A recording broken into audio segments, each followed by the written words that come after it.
All right, welcome back to the channel. It's your boy Fanon, and in this video, we are going to talk about what Errol Spence Jr. had to say to Terence Crawford and about Terence Crawford and one of the biggest holes in Terence Crawford's game ahead of the mega fight to take place on July 29th.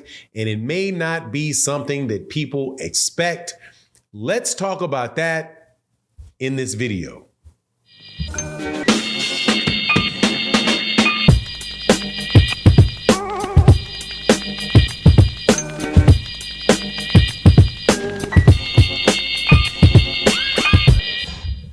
All right, welcome back to the channel. It's your boy Fanon, and in this video, we're going to be in the 147-pound division once again, talking about the mega fight that is coming up in 4 weeks and 2 days on July 29th in Las Vegas, and that is the mega fight between Errol Spence Jr. and Terence Crawford for the undisputed welterweight championship of the world.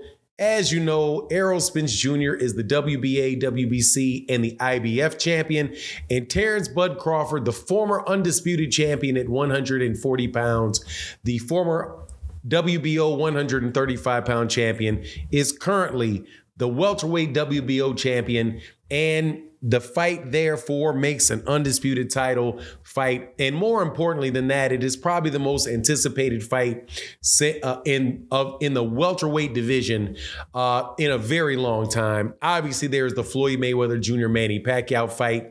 But since then and before that, not a lot on par with this. When I was in the 1990s, I was definitely looking forward to the fight between Oscar De La Hoya and Felix Tito Trinidad. However, it wasn't quite like this. This is definitely should be one of the best fights and a very close fight. And, as far as people that are analyzing it and what they say, personally, I have Errol Spence Jr. winning the fight by decision, but at the same time, fully acknowledge that it's a close fight and the fight could go different ways depending on who is the best that night. However, Errol Spence Jr. says something to Terence Crawford in an interview, and then also backs it up in another one where I think he is giving out information about what he thinks is his opportunity to beat Terence Crawford. And there was really two things that he said that really stood out. First, he was in a back and forth with Terence Crawford, and Terence Crawford brought up something that Floyd Mayweather Jr. had done, right? And Terence Crawford immediately turned to Errol Spence and said, look, man, turned to Terence Crawford and said, man, you ain't Floyd Mayweather, right?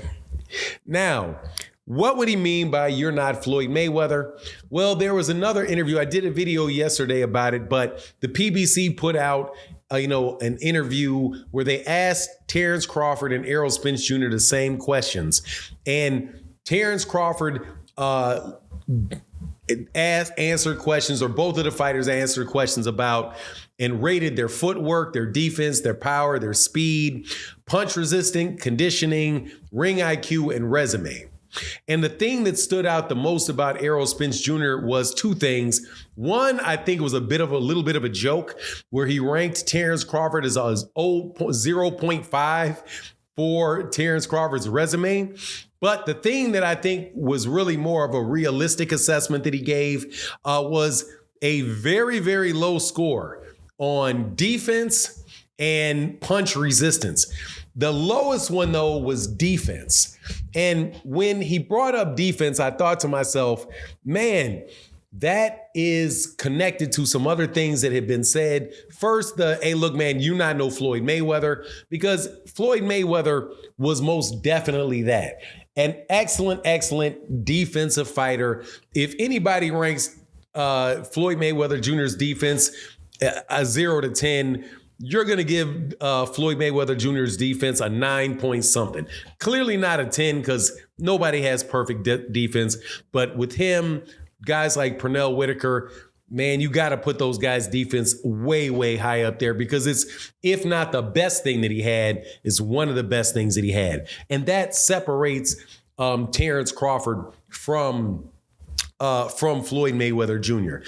However, why would he say that he has a 3.5 for his defense?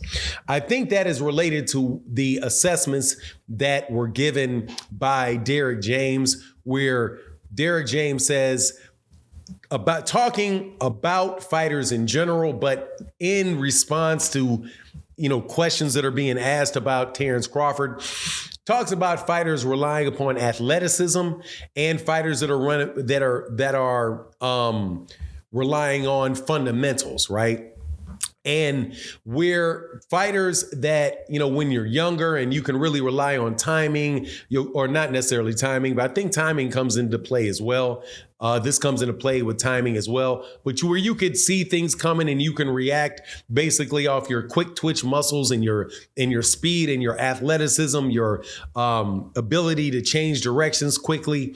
That there's a lot of fighters nowadays and other fighters in the past who we can use the examples of that really, really relied heavily on their athleticism. And when their athleticism goes away, they then have to rely more on fundamentals, but their fundamentals are not there. So they wind up getting hit more. Now, the biggest example that I think that there is in boxing with that is Muhammad Ali, where Muhammad Ali in the 1960s really relied very, very heavily on athleticism, very much relied on, pulling back from shots, his legs and moving, and it was very, very difficult for anybody to catch. When he gets into the 1970s, though, he still has that athleticism and very fast hands, but he winds up getting hit more because he's not necessarily doing the things that some of the trainers, his earlier trainers, wanted him to do, and to prepare him for that lack of athleticism. And the particular trainer that I'm talking about was Archie Moore, where Archie Moore said, "Look, man, he could have been way more successful in the 1970s if he would have listened to me about blocking shots and parrying shots and not necessarily moving away from them, because or like pulling your head back from them, because over time, and this is something Customato, the very famous trainer of Floyd Patterson and later early career Mike Tyson, said about Ali that, in the 1960s, he could move back an inch. He could move back very fast. He'd go back several inches and be out of the way. But when he got into his 30s, in the 1970s, and he was closer to 30 years old, 32 years old, all of a sudden, he wasn't moving back 5 inches. He was moving back 2 inches, and people started catching him, with those shots more often. Another real big example of that is clearly Roy Jones Jr., who moved up to heavyweight. When he moved back down, ran into Antonio Tarver, ran into Glenolf Johnson, right? He was a different Roy Jones Jr. when he lost his legs, when he lost just a little bit of that reflex. And I think that is where Errol is saying, look, man, I'm ranking him, at 3.5, a 3.5 for his defense. And I think you also have seen that out of Terence Crawford in the fights that he's had at 147 pounds, where he's pretty much getting caught by everybody at a point in time that he's fighting in that division. He's been getting caught. That's not to say, however, that he doesn't have his reflexes. And this is not me sharing my opinion of it. This is me sharing Errol Spence's opinion of it. And hey, man, don't shoot the messenger, even though I'm sure you guys are going to immediately jump. Some of y'all is going to immediately jump out here and blame me for telling you what Errol Spence Jr. said. Also, there's the issue with the punch resistance, which is a 4.0 issue. As far as his punch resistance. Clearly, I think that comes from the fact that many people think he got dropped by Igis Kalvinakis. I think it was fair to call that a knockdown.